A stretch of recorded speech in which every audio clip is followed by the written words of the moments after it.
না, আমার সেটা মনে হয় না। আওয়ামী লীগ এখনও তাদের বোধোদয় হয়নি।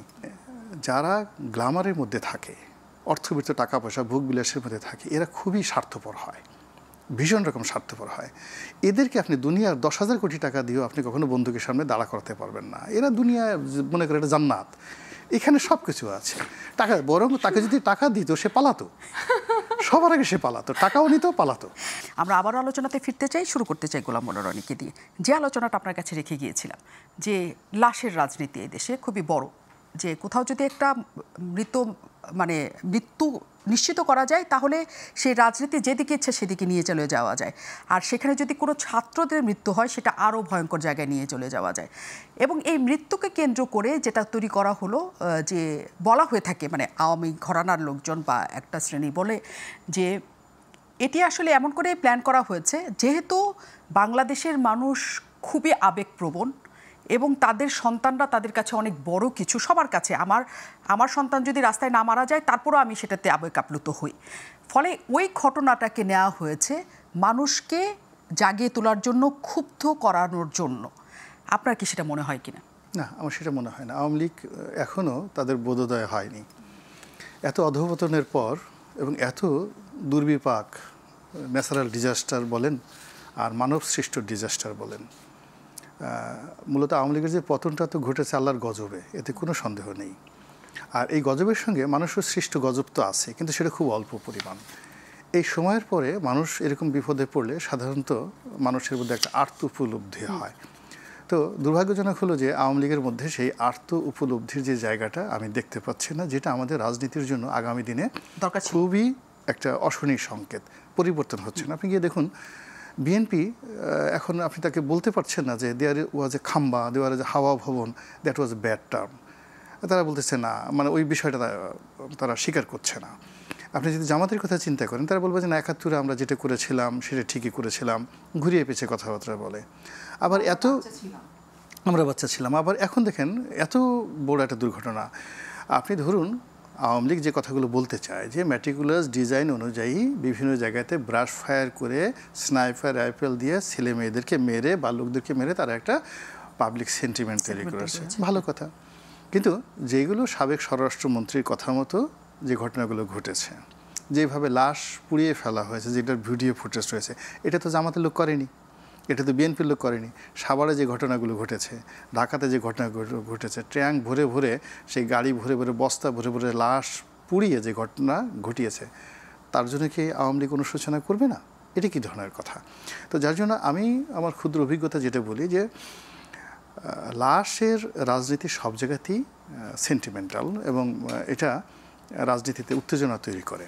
কিন্তু ম্যাটিকুলাস ডিজাইনে সেটা সরকার হোক কিংবা বিরোধী দলের হোক, তারা লাশ ফেলে জীবনে সফল হয়েছে আমি এরকম সিঙ্গেল উদাহরণ দেখি না। যদি তাই হতো তো মুসলিনও তো সফল হতো, হিটলারও তো সফল হতেন। আবার যদি লাশ ফেলে রাজনীতিতে কেউ রাজা হতে পারতেন, তাহলে তো সিরাজ শিকদার হতে পারতেন, জাসদ হতে পারতো, চারু মজুমদারের নকশাল হতে পারতো, তারা তো কেউ হতে পারেননি। এখানেও একই অবস্থা। এখানে আসলে যেটা হয়েছে, আমাদের এই বাংলাদেশে যদি আপনি 52-র লাশের কথা চিন্তা করেন, 52-তে যে রফিক বরকত জব্বারকে মেরে ফেলা হলো, এটা কোনো ম্যাটিকুলাস ডিজাইনে ছিল না। কিংবা নূর হোসেনের উপর যে গুলি চালানো হলো, এর সাথে অনেক খুন করেছে হয়তোবা, কিন্তু ওই নূর হোসেনের হত্যাকাণ্ডটা আসলে তার ম্যাটিকুলাস ডিজাইনের মধ্যে ছিল না, কিন্তু ঘটনাটা ঘটে গেছে। এখানেও যে হত্যাকাণ্ডগুলো হয়েছে, যে হত্যাকাণ্ডগুলো আমাদেরকে খুব আবেগ তাড়িত হয়ে পড়েছে, এটা আমি বলবো যে ম্যাটিকুলাস ছিল না। ইভেন বাঁধন যেটা বললেন যে হেলিকপ্টার থেকে যে মেয়েটাকে গুলি করে যাকে বলা হয় হত্যা করা হয়েছে নির্মমভাবে, যা তাকে রাজপথে নামিয়ে এনেছে, এটা আমার কাছে মনে হয় না যে ওই মেয়েটাকে টার্গেট করে গুলি করা হয়েছে। It's a cause of action. তারা অপকর্ম করছিল, অপকর্ম করতে করতে তাদের হাত বেড়ে গেছে, পা বেড়ে গেছে, তাদের নফস বেড়ে গেছে, এবং তারা এটাকে কোনো অপরাধী মনে করেনি, করতে গিয়ে একটা ঘটনা বা দুর্ঘটনা ঘটে গেছে। এইভাবে আসলে পুরো একটা জিনিস হয়ে গেছে। আমি আপনাকে একটা কথা বলি, যে আগে যেটা বললাম যে আমাদের দেশে রাজনীতির দার্শনিক নাই বললেই চলে। আমি তো এই জগৎটার সঙ্গে আছি ছাত্র রাজনীতি সেই অনেক আগের থেকে, 82-83 সন থেকে, আর জাতীয় রাজনীতি করছি 2001 সন থেকে। এই সমাজের এমন কোনো লোক নেই যারা বড় রাজনীতিবিদ যাদের সঙ্গে আমার সম্পর্ক হয়নি। কিন্তু পলিটিক্যাল ধর্মতত্ত্ব, যেটাকে বলা হয় থিওলজি, আর পলিটিক্যাল ফিলসফি। বিশ্বাস করেন কারোর মধ্যে এই দুটো টার্ম আপনি জিজ্ঞাসা করেন যে what is political theology and what is political psychology and philosophy, শীর্ষ নেতৃবৃন্দ যারা আছে আপনাকে যদি আধা ঘন্টা এখানে কথা বলতে পারে, আমার এই দুটো হাত আপনার এখানে, আপনি এখানে হাতুড়ি দিয়ে পিটিয়ে আমার 2-3টা আঙ্গুল ভেঙে দেবেন। তো এই নলেজ দিয়ে আসলে ম্যাটিকুলাসলি ডিজাইন হয় না, এই নলেজ দিয়ে আসলে কোনো কিছু না। তারা জাস্ট একটা সারপ্রাইজিং শব্দ, এটা বললে মনে হয় মানুষের মনে করবো যে আমার অনেক পাণ্ডিত্য আছে, অনেক জ্ঞান আছে। আপনি বিশ্বাস করেন একটা স্বৈরাচারী শাসন ব্যবস্থাতে, ধরুন শেখ হাসিনার জমানাতে যে সকল পুলিশ কর্তা, যে সকল সামরিক বেসামরিক কর্মকর্তা অপকর্ম করেছেন, এটা কি এখন বন্ধ হয়েছে? বন্ধ হয়নি।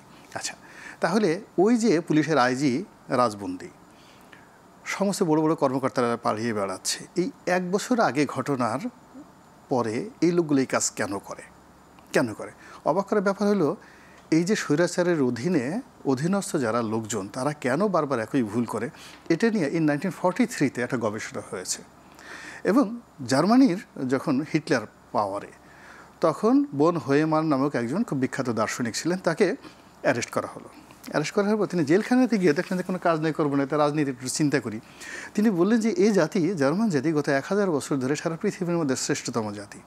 এরা পেট্রোল ইঞ্জিন আবিষ্কার করেছে, এরা ডিজেল ইঞ্জিন আবিষ্কার করেছে, এরা জুতা আবিষ্কার করেছে। এই যে পুমা এডিডাস, এর যে বাবা, এই যে পুমার যে বাবা, এর প্রথম জুতা আবিষ্কার করেছে। এরা ছাপাখানা, গুটেনবার্গ সেই ছাপাখানা আবিষ্কার করলো। তো এই জাতি কেন হিটলারের কথায় তাকে ত্রাণকর্তা মনে করছে, ফুয়েরার মনে করছে, এত এই কাজগুলো করছে?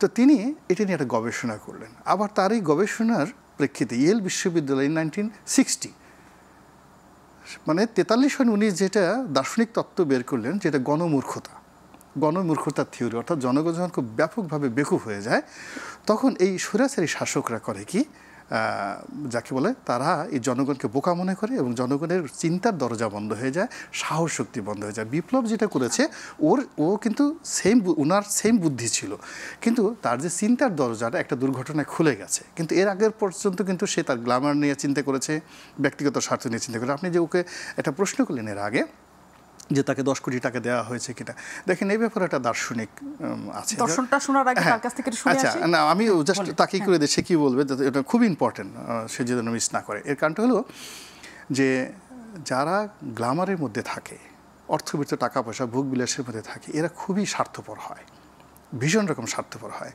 এদেরকে আপনি দুনিয়ার 10,000 কোটি টাকা দিয়েও আপনি কখনো বন্দুকের সামনে দাঁড়া করাতে পারবেন না। এরা দুনিয়ায় মনে করে এটা জান্নাত, এখানে সব কিছু আছে। টাকা, বরং তাকে যদি টাকা দিত সে পালাতো, সবার আগে সে পালাতো, টাকাও নিত, পালাতো।